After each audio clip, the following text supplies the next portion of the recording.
What is up, y'all? We are almost through this Mercury retrograde in Cancer, and I'm feeling it. I'm feeling that thing that we talked about yesterday, that like just cataclysmic gravitational yank at the soul of all of that muck and grime and everything attached to it, just coming up and out. And the last couple of days have been really emotional.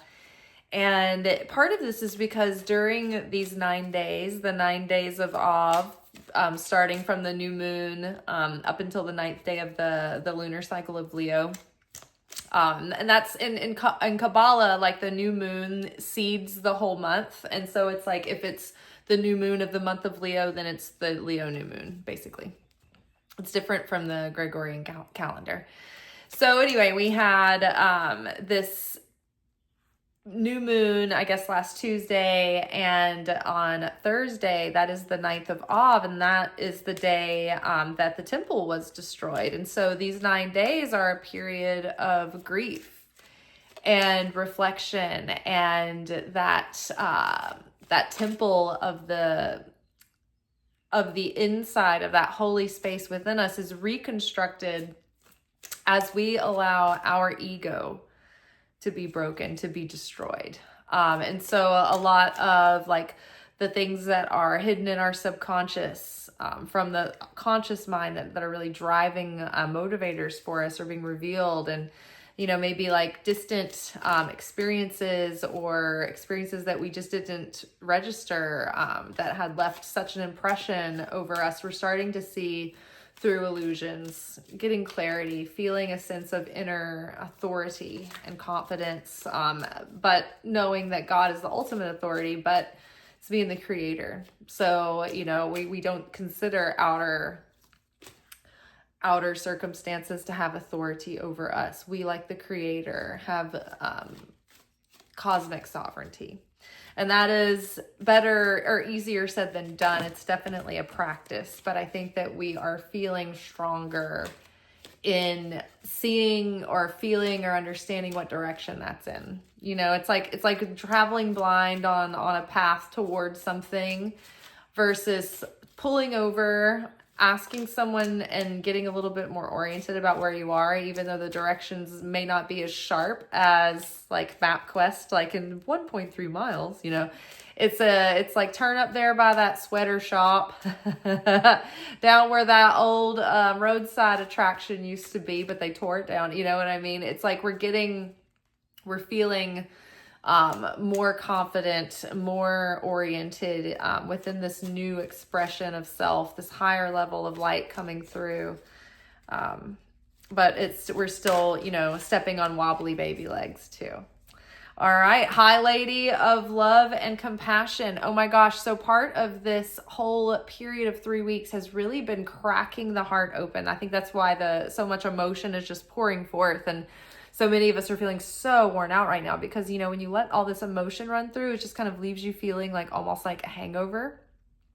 So that's what I'm feeling like today. I'm just like, I'm really tired. I'm really drained. I'm feeling really flat.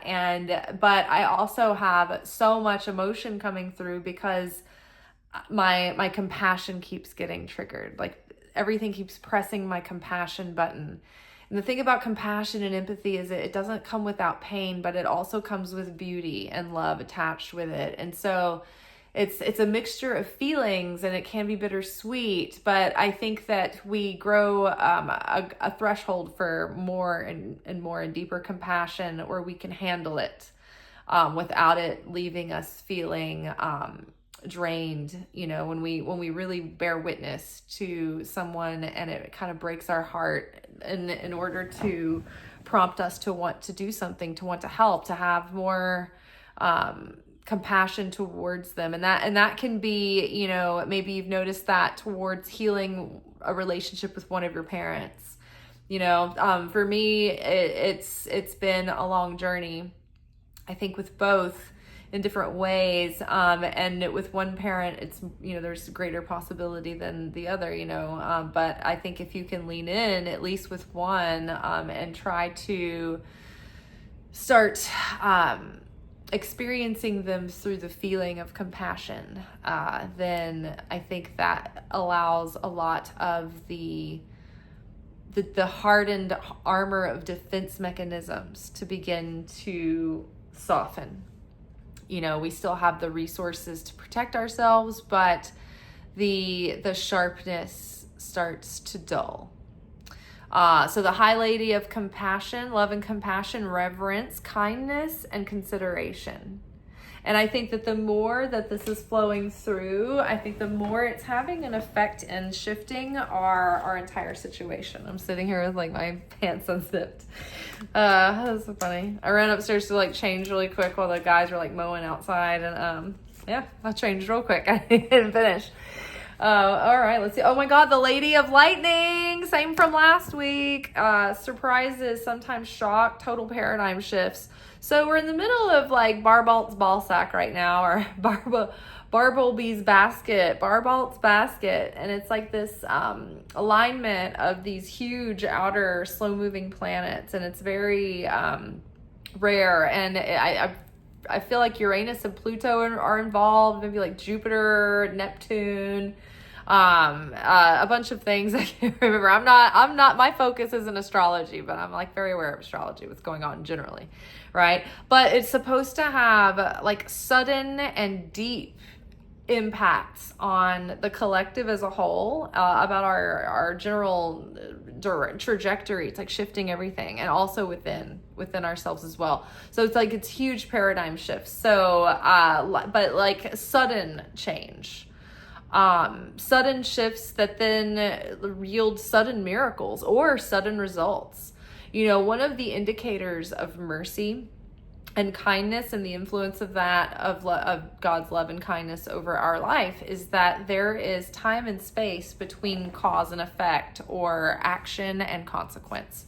So there is a lot of mercy, more mercy than we deserve, given in between the time of our actions until the actual consequences are delivered. And that's so that if we are invited to go on a process of remorse and atonement and taking accountability, and then making change and transforming and repairing and making amends where we need to, and whatnot. And there's a process of that. A key word is taking responsibility and accountability, and it's about your own transformation, transforming your darkness. And you can't lie and you can't cheat on your spiritual taxes.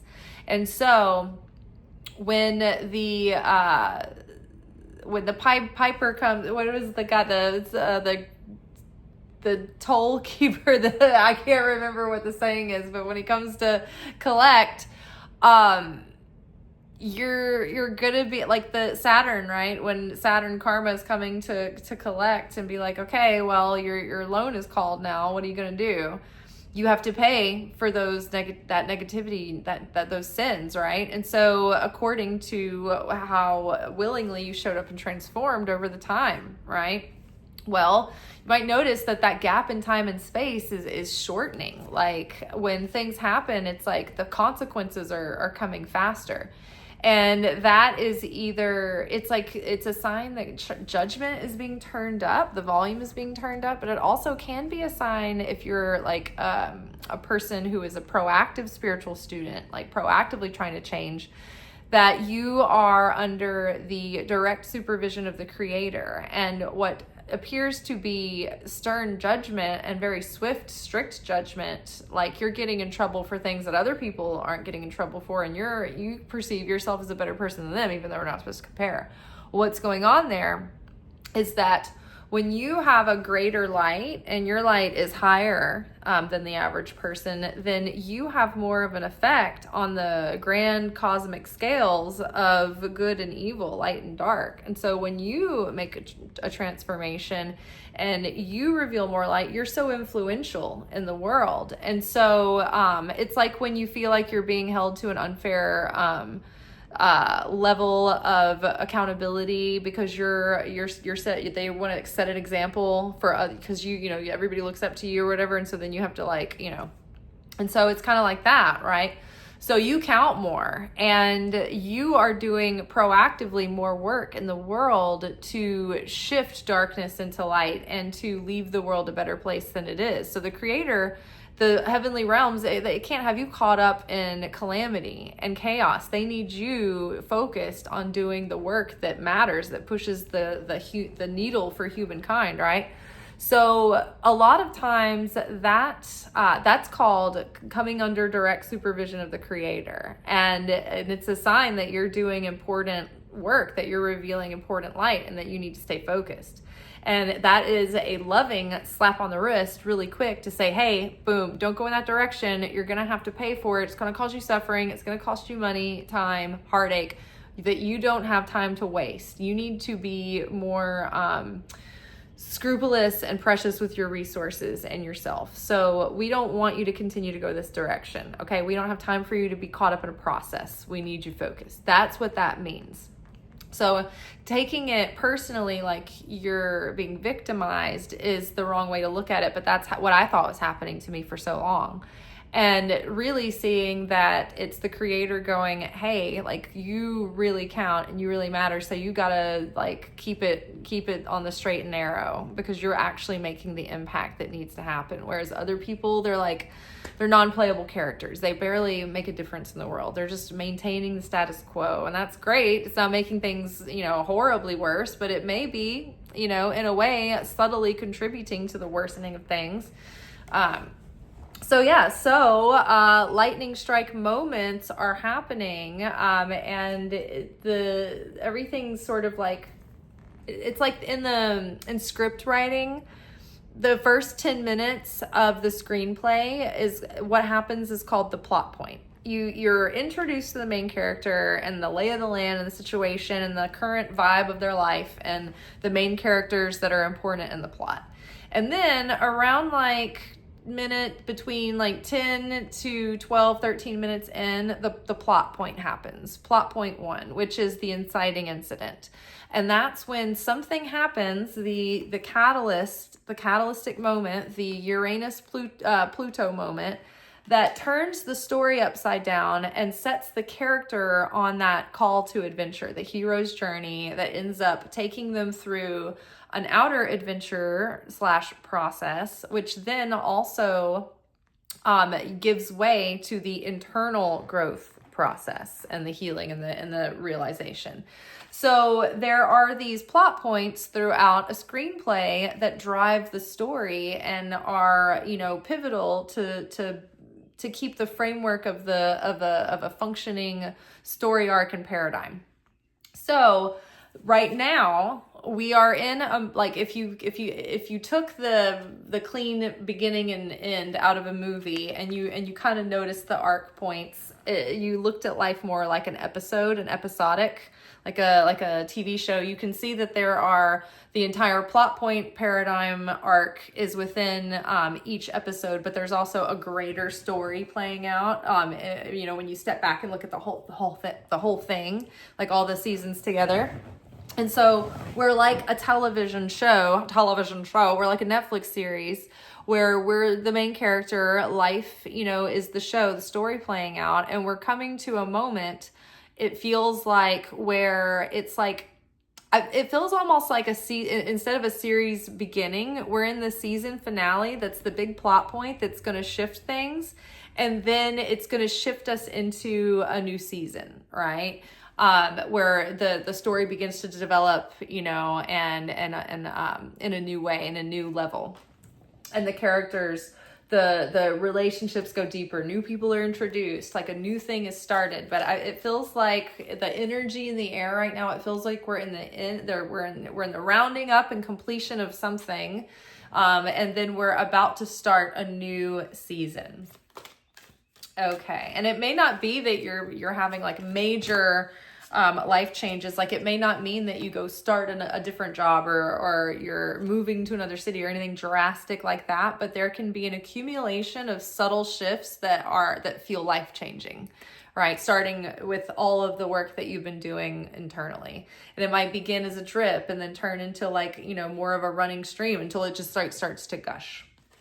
The chess queen, trust and strategizing. I love this. And I think we had this come up recently, but this is about being a co-creator with divine, with the creator, and trusting that the creator is the one that's really in control. But we're like the kid who wants to help make the muffins. We want to crack the eggs and feel like we're helping, right? And so we need to do that with strategy.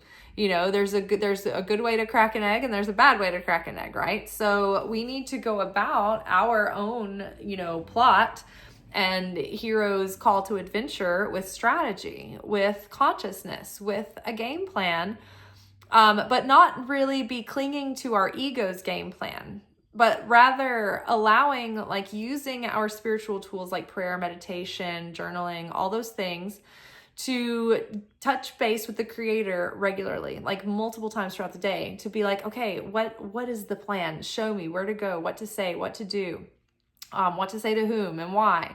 And what is the next step? What is the next direction? What is the ultimate direction that I need to start strategizing, right? Lead me and guide me. I'm open to being directed, because I want nothing more than to have the desire and the focus and the strength to do the work that my soul came into this life specifically to do. And the opponent will do everything in its power to get you, to prevent you from doing just specifically that. So it will, whereas the opponent distracts some people by destructive means, sometimes the opponent distracts people by comfortable means, right? So strategize, but also trust the creator, trust life to kind of like, show you the path as it unfolds as you need it to. And last but not least, oh my God, winged wise ones, confirmation on that we have our ancestors, our loved ones, our angels. There's so many supportive energies and personalities around us that love us and want to help us and guide us and whisper, hey, this is the way to go. This is the right direction. You're doing good. Sometimes we can be going in the right direction, and then all of a sudden it feels like a fog comes in and we don't know if we're still moving in the right direction or if the path changed and we just didn't realize it, because we can't see more than, a few inches in front of us. So we are guided, we are seen, we are witnessed, we are not alone. And so making time throughout every day to appreciate that, to pay attention to that guidance, to pay homage to it, and to take that guidance and take action on it. Use it. Don't just let it sit there. That's how you deepen that relationship, by not only saying like, thank you for the advice, and then be saying, but fuck off, I'm going to do whatever I want anyway. It's like, thank you for the advice. Okay, I'm going to start trying to follow through on that. And you know what? If I was mistaken, I'm mistaken. I can always correct, right? Pivot, recalculating, right? But I'm not going to sit here and ignore the guidance that I'm getting and not, take a risk and try it at all, because then I won't know it all, right? So it's not like we're married to every decision that we make has this finality to it. Like if we make a mistake, just no big deal, right? It's just part of the journey, especially when we're all just figuring it out as we go. So all right. It's like when I told my nephew when he was like 3 or 4, we were hanging out and he was attempting to do something that was, took dexterity and skill and precision and understanding. And it was something mechanical. I can't remember whether it was like, we were trying to put something together, or he was trying to fix something or use something, set something up.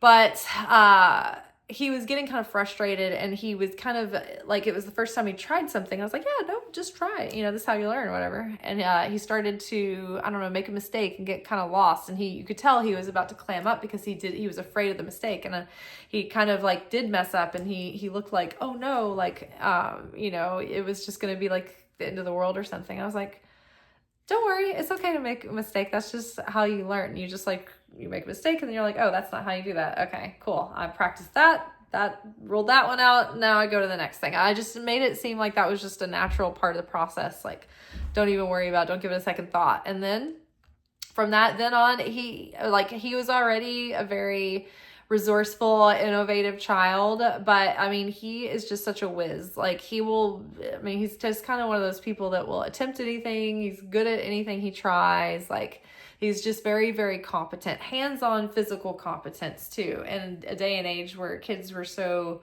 like, I don't know, grew up in such a digital space that sometimes they don't have like that same kind of physical intelligence of like handling physical mechanical problems and engineering.